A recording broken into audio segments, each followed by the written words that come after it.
Article 386 in the National Electrical Code covers wireways and wiremold systems.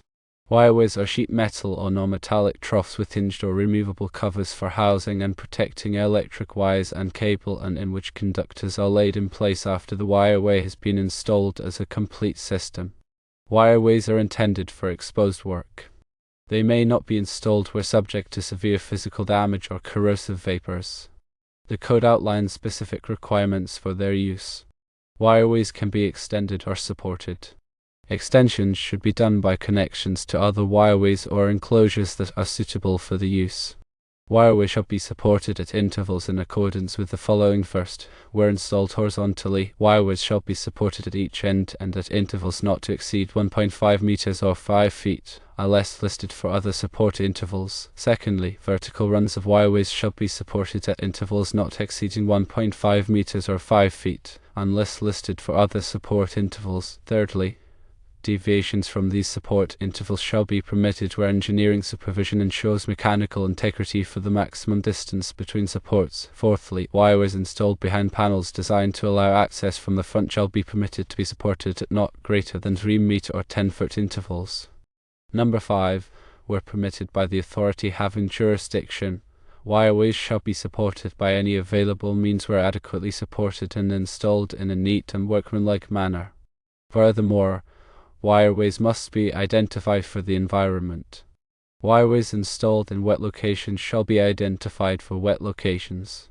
Wireways containing conductors of number 4 or larger shall comply with the provisions of Section 314.28 where terminations, splices, or tap connections are made. Section 314.28 addresses pull and junction box sizes, and the same principles apply to wireways in these cases to provide sufficient space for conductors and connections. Splices and taps are permitted within a wireway, but must be accessible. The conductors, including splices and taps, shall not fill the wireway to more than 75% of its area at that point. Wireways aren't permitted to contain more than 30 current-carrying conductors at any cross-section unless the conductors are derated as specified in 310.15 Cone. This section explains the NEC rules for conductor ampacity adjustment factors.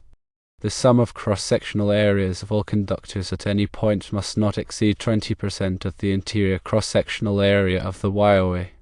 Exceptions to the 30 conductor rule exist for signal circuits and motor control circuits between a motor and its starter. Where the wireway is interrupted by an enclosure, the conductors are counted only once. Equipment grounding conductors are permitted to be installed in a wireway. Wireways shall be marked with the manufacturer's name or trademark and other markings identifying the material of the wireway. The spacing of support shall be durably marked on the wireway at intervals not greater than 900 mm or 3 feet. Knockouts are permitted to be broken out only at the time of installation.